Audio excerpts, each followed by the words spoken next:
कार्यक्रमाला उपस्थित सर्व मान्यवर, भाषा आणि संस्कृती या सत्रामध्ये मी आपल्यासमोर बोलणार आहे. लब्धे सर मला म्हणाले की 20 मिनिटं बोलायचं, त्यामुळे 18-20 मिनिटांमध्ये मी ते संपवेन माझं बोलणं. कारण अतुल पेठेंनी एवढं ते कट टू कट आणि इतकं छान केलं आहे की त्याच्यानंतर खरं तर चहाचा ब्रेकच व्हायला पाहिजे होता असं मला वाटलं. म्हणजे नंतरच्या माणसाला जरा सोपं जातं. भाषा आणि संस्कृती या सत्रामध्ये मी आणि डॉक्टर प्रकाश परब बोलणार आहोत. आम्ही दोघे चळवळीतले सहकारी आहोत ही आमची नंतरची ओळख आहे. ते माझे शिक्षक आहेत, मी त्यांचा विद्यार्थी आहे. मी लब्धे सरांचाही विद्यार्थी आहे. त्यामुळे दरवेळेला शिक्षकच गुरूंचं भलं करतात असं नाही, विद्यार्थ्याचं भलं करतात असं नाही, काय म्हणजे विद्यार्थी शिक्षकांचं भलं करतात असं नाही, काही वेळेला शिक्षकच आपल्या विद्यार्थ्यांसाठी लॉबिंग करतात आणि विद्यार्थ्यांना बोलावतात असंही म्हणता येईल. श्रीपुंच्या आठवणी जागवत आपण हा कार्यक्रम इथे करतो आहोत आणि सर्वसामान्यपणे भाषा आणि संस्कृती या दोन गोष्टींचा परस्पर संबंध आहे का?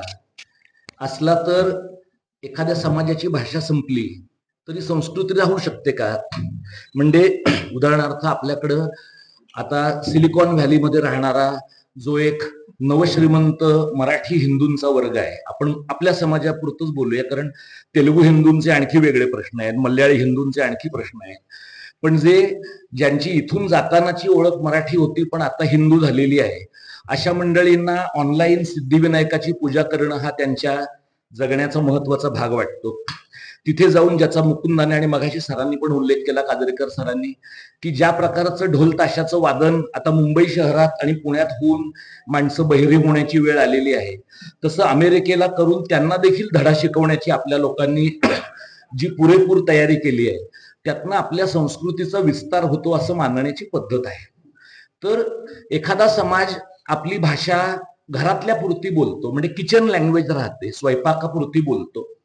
एखादा समाज आपली भाषा अजिबातच बोलत नाही, म्हणजे तो आडनावाने मराठी राहतो आणि तरी सुद्धा त्या समाजाची संस्कृती टिकून राहते का? म्हणजे मराठी समाजाची संस्कृती पुरणपोळीमध्ये, धोत्रामध्ये, कोशापटक्यामध्ये अशा प्रकारे फक्त आकसून राहिलेली आहे का? हा प्रश्न आत्ताच्या काळामध्ये विचारला जाण्याची गरज आहे.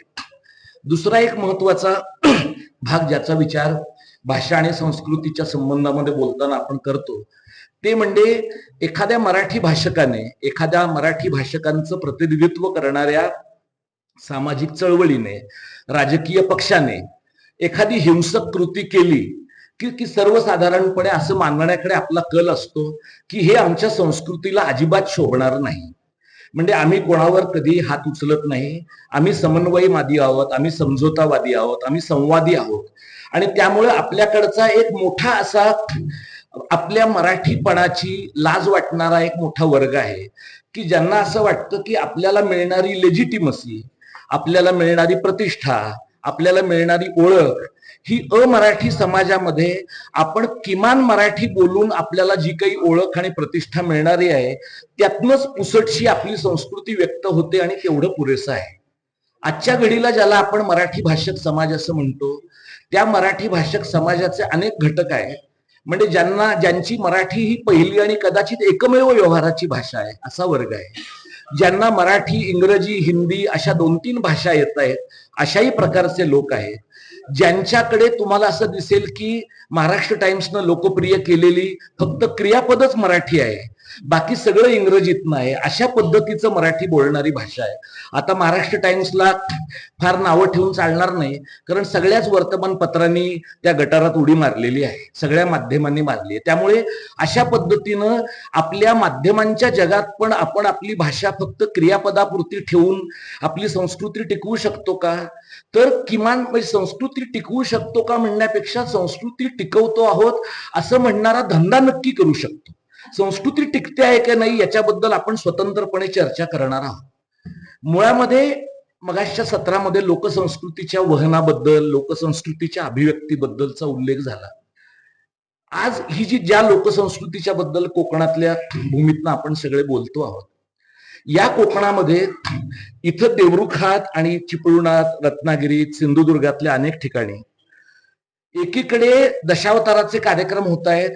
भराडी देवीच्या जत्रेला राणेसाहेबांनी स्पॉन्सर केलेल्या लोकांपासून सगळे लोक, म्हणजे आपला समाज एका लेवलला इतका फुकटा पण आहे आणि तोही आपल्या संस्कृतीचाच भाग आहे, हे पण आपण मान्य केलं पाहिजे. म्हणजे देशामध्ये आपण फक्त हिमालयाच्या मदतीला धावून जातो असंच आपल्या संस्कृतीचं वर्णन नाहीये. जिथे फुकट मिळेल तिथेही आपण जातो, हा सुद्धा मराठी भाषिक संस्कृतीचा एक भाग आहे. हे आपल्याला आवडणारं नसलं तरी थोडं स्वीकारलं पाहिजे. त्यामुळे एकीकडे हे घडत असताना ग्रामीण महाराष्ट्रातल्या प्रत्येक जिल्ह्यामध्ये आणि त्यातही अगदी कोकणामध्ये, अगदी दुर्गम भागामध्ये सीबीएसई आणि आयसीएसई बोर्डाच्या शाळा प्रचंड प्रमाणात आलेल्या आहेत. त्याच्यासाठी जीपमधनं मुलं भरून 40-40 किलोमीटर लांबवर नेली जात आहेत आणि मराठी मध्यम वर्ग, उच्चवर्णीय, उच्चवर्गीय आणि त्यानंतर मराठी बहुजन समाज यांच्या घरामधनं मराठी टप्प्याटप्प्याने हद्दपार होते. एवढी हद्दपार होते आहे की यांनी आपल्या मुलांना मराठी माध्यमाच्या शाळेत घातलं आहे, यांचे आणखी काही दिवसांनी शिलालेख लिहावे लागतील, अशा प्रकारची परिस्थिती निर्माण होणार आहे. तर या पातळीवर भाषामुक्त समाज कशा पद्धतीनं सांस्कृतिक असू शकतो किंवा असू शकत नाही, याचा एक विचार आपण मराठी समाजाच्या चौकटीत करायला पाहिजे असं मला वाटतं. आपण बरेचदा असं पाहतो की एक मोठा समाजातला वर्ग असा आहे की ज्याला प्रश्न पडत नाहीत आणि आपण सगळे जे लोक 50-100 जमलेले आहोत, आपण आपल्या मनात नसलं किंवा इतरांनी आपल्याला म्हणावं असं वाटत असलं तरी आपण बरे वाईट अभिजन आहोत. त्यातले जे बहुजन आहेत त्यांना डबल बेनिफिट आहे की आपण अभिजन बहुजन आहोत. म्हणजे बहुजन आपल्याला अभिजन मानतात, पण आपण जन्मतःच बहुजन असल्यामुळे आपल्याकडे डबल लायसन्स आहे. म्हणजे हे चंद्रपूरच्या लोकांकडे महाराष्ट्र आणि तेलंगण दोन्ही राज्याची आधार कार्ड असण्यासारखं आहे. तर हे जे आहे हे पण आपण ठरवायला पाहिजे की नेमका आपला प्रॉब्लेम काय आहे आणि नेमका समाज म्हणून आपल्याला आपल्या भाषेच्या बद्दल प्रश्न पडतात का. तर भाषेच्या बद्दल कोणाला प्रश्न पडले पाहिजेत, तर 12-13 कोटी लोकांना सगळ्यांनाच पडले पाहिजे. पण आपण असं गृहीत धरलं की त्यांचे जगण्याचे प्रश्न एवढे तीव्र आहेत की त्यांना हे प्रश्न विचारायचे नाहीत. कारण महानगरपालिकेच्या क्षेत्रामध्ये अनेक लोकांना सकाळी सुलभ शौचालय कसं वापरायचं हा त्यांच्या दृष्टीनं जगण्याचा मोठा प्रश्न आहे. कारण रोज 5 रुपये दिल्याशिवाय जाता येत नाही.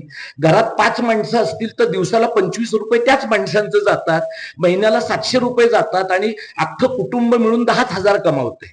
त्यामुळे भाषा ही समाजातल्या एका मोठ्या वर्गासाठी कमालीची लक्झरी आहे, हे मान्य करून आपण पुढे गेलं पाहिजे. मग उरलेल्या कोणी भाषा वाचवायची, तर मराठी शाळांचे शिक्षक आहेत, मराठी विषय शिकवणारे शाळांमधले शिक्षक आहेत, मराठी विषय शिकवणारे कॉलेजांमधले प्राध्यापक आहेत. मी जवळपास 20 वर्ष मराठी भाषेचं काम करतो आणि गेल्या 8 महिन्यामध्ये मराठी समाजाला अचानक आम्ही काम करत असल्याची जाणीव झालेली आहे. हे केवळ फडणवीसांच्यामुळे होऊ शकलेलं आहे की त्यांनी जर माती खाल्ली नसती तर मराठी समाजाला आम्ही रक्त ओकतोय हे कळूच शकलं नसतं. यातला उपहासाच्या पलीकडे जाऊन आपण असं पाहिलं पाहिजे की टोकदार हिंदुत्वाच्या राजकारणाशिवाय आपल्याला आपल्या भाषिक संस्कृतीच्या विस्मरणाची आठवणच होत नाही. हा जो महत्वाचा मुद्दा आहे कळीचा.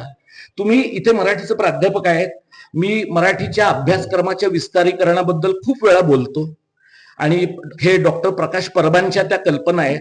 पण डॉक्टर प्रकाश परब तसे संकोची असल्यामुळे आणि माझी आक्रमक अशी ओळख असल्यामुळे बरेचदा त्यांच्या वतीने मी बोलतो आणि मग लोक मला 2 प्रश्न विचारतात. एक म्हणजे तू राज्यशास्त्राचा आहेस तर तू मराठीच्या चळवळीत काय करतोस. तर माझं त्याच्यावरचं उत्तर आहे की जर मराठीच्या लोकांनी आपलं काम नीट केलं असतं तर मला नसतं हे करावं लागलं. मी माझ्या विषयाची कामं माझ्या परीने करू शकलो असतो. त्यामुळे मराठीच्या प्राध्यापकांकडनं अपेक्षा आहे, मराठी साहित्यिकांकडनं अपेक्षा आहे, मराठी कलावंतांकडनं अपेक्षा आहे आणि त्यातली मिनिमम अपेक्षा काय आहे, तुम्ही लोकांच्यासाठी फार पैसे उचलून द्या ही अपेक्षा नाहीये. तुमच्या घरातलं मूल मराठी माध्यमाच्या शाळेत घाला ही किमान अपेक्षा आहे. ही किमान अपेक्षा ज्यांनी मराठी साहित्याचे झेंडे आपल्या खांद्यावर गेल्या 50-75 वर्षामध्ये घेतले, यातल्या बहुतेकांनी, ज्याच्यात सवर्णांचा मोठा सहभाग होता आणि त्यानंतर बहुजनांनी त्यांच्या पावलावर पाऊल ठेवलं, या मंडळींनी जर केलं नसेल तर आपली भाषा टाकून देण्याच्या एका प्रक्रियेलाच आपण संयुक्त महाराष्ट्राचा विकास मानतो, हे आपण लक्षात घ्यायला पाहिजे. आपण आपली भाषा टप्प्याटप्प्याने टाकली आहे. म्हणजे 56 साली जितक्या मराठी शाळा होत्या, 60 साली जितक्या होत्या, 80 साली जितक्या होत्या आणि 2025 साली हद्दपारीच्या वाटेवरच्या जितक्या मराठी शाळा आहेत, हे जर पाहिलं तर आपण मराठी राज्यामध्ये राहतो आहोत या अफवेपासून आपण स्वतःला दूर केल्याशिवाय वास्तवाचा नीट सामना आपल्याला करता येणार नाही. आता असं आहे की याच्या पलीकडे जाऊन आपण राज्य स्थापन झाल्यावर विद्यापीठांकडे जबाबदारी दिली. विद्यापीठ ग्रंथ निर्मिती मंडळ आपण स्थापन केलं आणि विद्यापीठांना असं सांगितलं की सर्व प्रकारचे अभ्यासक्रम जेव्हा मराठीमध्ये आणायचे आहेत आपल्याला, ते आणण्यासाठीची पाठ्यपुस्तकं आपण बनवली पाहिजेत. बार्लिंग्यांसारखे अध्यक्ष त्या विद्यापीठ ग्रंथ निर्मिती मंडळाचे होते आणि विद्यापीठांनी 94 सालापर्यंत रडत खडत ही जबाबदारी पार पाडली. 94 साली ते विद्यापीठ ग्रंथ निर्मिती बंद पडलं आणि त्यातल्या कर्मचाऱ्यांचं समायोजन बालभारतीमध्ये झालं. आणखी 5 वर्षांनी बालभारती पण बंद पडणार आहे. त्यातल्या कर्मचाऱ्यांचं समायोजन कदाचित पीडब्ल्यूडी मध्ये करावं लागेल, कारण शालेय शिक्षण नावाची गोष्टच मराठीमधनं करावी अशा प्रकारची भावना सरकारची नाही. म्हणजे मी चळवळीत काम करतो, त्यामुळे लोकांना असं वाटतं काही वेळेला की चळवळीतल्या लोकांचा थोडा आवाज वरचा लागतो. माझा आवाज मुळात वरचा आहे, पण प्रॉब्लेम असा आहे की ज्या प्रकारचं मार्जिनलायझेशन, ज्या प्रकारचं सीमांतीकरण भाषेचं काम करणाऱ्या आपल्या सगळ्यांचं झालं आहे, जर आपला आवाज चढा लागला नाही आणि जर आपण नीट आर्टिक्युलेशन करू शकलो नाही तर आणखी 25 वर्षांनी मराठी भाषा मुक्त समाजामध्ये आपण पाडवा साजरा करू, पुरणपोळ्या खाऊ, नीट 9वारी साड्या नेसू आणि 6 महिन्याचं मूल ढोलावर ठेवून ढोल वाजवणाऱ्या बाईला आपण अत्यंत सांस्कृतिक बाई म्हणू, जी ऍक्च्युअली बिंडोक आहे. तर या प्रकारचा अत्यंत विरूप सांस्कृतिक अशा प्रकारचा समाज आपण भाषा मुक्ततेनं निर्माण करण्याची अत्यंतिक शक्यता आहे असं मला दिसतं. महाराष्ट्रामध्ये काय घडतंय आणखी, तर महाराष्ट्रामध्ये भाषेच्या प्रश्नाच्या बाबतीमध्ये आपण मुंबईमध्ये दोन्ही सेनांच्या बाबतीमध्ये लोक सातत्याने बोलतात. आम्हाला बराच काळ आमच्या चळवळीमधला आम्ही या दोघांचे नाही आहोत हे सांगण्यात गेलेलं आहे. याचं कारण ते जी माती खातात त्याची नंतर फळं आम्हाला भोगायला लागतात आणि आम्हाला सांगायला लागतं की मराठी शाळा टिकल्या की भाषा टिकते, की माणूस टिकतो, की राज्य टिकतं. हे लॉजिक आहे, हे मराठी धर्माचं महाराष्ट्र कारणाचं तर्कशास्त्र आहे. आणि हे जर नीट तपासलं गेलं, हे जर नीट टिकलं गेलं तरच तुम्हाला मराठी कारणाचा आणि महाराष्ट्र धर्माचा विचार करता येतो, कारण ती आपली सांस्कृतिक ओळख आहे. गेल्या वर्षी आपल्याला अभिजात भाषेचा दर्जा मिळाला, त्यामुळे खूप कवी मंडळींची सोय झालेली आहे, अनेक प्राध्यापकांची सेमिनार्सची सोय झालेली आहे, जिल्हा संमेलनांमधल्या लोकांची सोय झाली आहे. गेल्या वर्षभरात भारत सरकारने मराठीच्या अभिजाततेच्या दर्जानंतर 1 रुपया दिलाय का गव्हर्नमेंटच्या वेबसाईटवर जाऊन चेक करा तुम्ही. आणि तमिळनाडू, केरळ या राज्यांना आपल्यासारखंच, जसं पठाऱ्यांनी आणि नरक्यांनी आपल्याला सांगितलं की 500 कोटी मिळणार आहे, माझ्या हयातीत सुद्धा 500 कोटी मिळण्याची शक्यता नाहीये. कारण आपल्याला 2 कोटी मिळण्यासाठी जेएनयूच्या एका चेअरसाठी 25 वर्ष लागलेली आहेत. म्हणजे सरकारनं जे सांगितलं की 50 विद्यापीठांमध्ये आपल्या चेअर होतील, तर नक्की 50 विद्यापीठात चेअर होतील, पण त्याला 1000 वर्ष लागतील. त्यासाठी हिटलरचं जे थर्ड राईश 1000 वर्षांचं असणार होतं, तशा प्रकारचं 1000 वर्षांचं मराठी राईश बनवणारा एखादा आपला इंडिजिनस हिटलर आपल्याला उभा करता आला तरच आपल्याला ते करता येणं शक्य. आपल्याकडे हिटलर आहे पण तो गुजरातमध्ये आहे, आपला नाहीये. त्यामुळे तेवढा एक विचार जर आपल्याला करता आला तर मला वाटतं काही गोष्टी आपल्याला नीट कळतील. शहरीकरण झाल्यामुळे आणि शहरीकरणाच्या वाटेवर असल्यामुळे लोकांना असं वाटायला लागलेलं आहे की मराठी ही फार प्रतिष्ठेची भाषा नाहीये. मी दीर्घकाळ मराठी शिकणाऱ्या विद्यार्थ्यांच्या बरोबर, मराठी विषय शिकणाऱ्या, मराठीतनं राज्यशास्त्र शिकणाऱ्या विद्यार्थ्यांच्या बरोबर, किंवा ज्यांचं शिक्षण शालेय मराठीतनं झालंय आणि राज्यशास्त्र शिकायला ते विद्यापीठात आलेत, अशा प्रकारच्या लोकांच्या बरोबर मी काम करतो आहे. आणि आपण गेल्या 60-65 वर्षांमध्ये मराठी भाषा टिकवू शकणाऱ्या माणसांना काय दिलं असेल तर सामूहिक न्यूनगंड दिलेला आहे. आणि हा जो सामूहिक न्यूनगंड आहे, म्हणजे ठाकरेंच्या मुलांनी बॉम्बे स्कॉटिश मध्ये शिकायचं, सुप्रिया सुळेंनी ICSE CBSEच्या पब्लिक स्कूल काढायच्या, आणि आम्ही लोकांनी गोपुरी आश्रमामध्ये जाऊन सांगायचं की नाही, पण गरिबांची पोरं मराठी माध्यमामध्ये गेली पाहिजेत. लोक जोड्याने नाही का मारणार आम्हाला? म्हणजे ऍक्च्युली जोड्याने त्यांना मारलं पाहिजे, पण ते अवेलेबल नाहीये. ते ऍक्सेसिबल नाहीये. त्यामुळे आमच्यासारखे जे लोक ज्यांनी स्वतःची मुलं मराठी माध्यमाच्या शाळेमध्ये घातली, ज्यांनी मराठीच्या बाबतीमध्ये अत्यंतिक प्रामाणिकपणे काम केलं, असे लोक आत्ताच्या काळात तोफेच्या तोंडी जाण्याची शक्यता आहे. गेली 20 वर्ष अशा पद्धतीनं आम्ही तोफेच्या तोंडीच आहोत. हे मी आपल्याला यासाठी सांगतो की तुम्ही हे रेकॉर्ड करताय, ह्याची नोंद राहिली पाहिजे. मराठी समाजानं बाकी काही बरं केलं नाही तरी चालेल, पण डॉक्युमेंटेशन केलं पाहिजे. तर गेल्या 400 वर्षात आपण कामही केलं नाही आणि डॉक्युमेंटेशनही केलं नाही.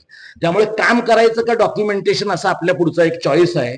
आपलं एकमेव डॉक्युमेंटेशन म्हणजे जगदंब म्हणून शिवाजी महाराजांचं नाव घेणं हे आहे. याच्या पलीकडे मराठी समाजाची सांस्कृतिक झेप जात नाही. पण मराठी समाजाच्या सांस्कृतिक झेपेचा उल्लेख करताना आपल्याकडे लोक आता असा राज्य व्यवहार कोश लोकांच्या तोंडावर टाकतात की जणू काही राज्य व्यवहार कोश पाठ करूनच त्यांच्या कामाला सुरुवात होते आहे. पण राज्य व्यवहार कोश ती छोटीशी पुस्तिका जर तुम्ही पाहिलीत तर ती अत्यंतिक संस्कृत प्रचूर आहे. आणि शिवाजी महाराज जर 10-20 वर्ष आणखी जगले असते तर कदाचित तेव्हाच्या भाषा संचालनालयाला त्यांनी ते रिस्ट्रक्चर करायला सांगितलं असतं. कारण तेव्हाचे एखादे आत्रे मग त्याला पदनाम कोश नव्हे बदनाम कोश असं म्हणाले सुद्धा असते. आणि कदाचित असं म्हणणारा माणूस बिचारा टकमक टोकावरनं खाली पण गेला असता, कारण एवढी लोकशाही नव्हती त्या काळामध्ये. त्यामुळे हाही एक विचार आपण करूया की शिवाजी महाराजांनी मराठी भाषा कशी जगवली.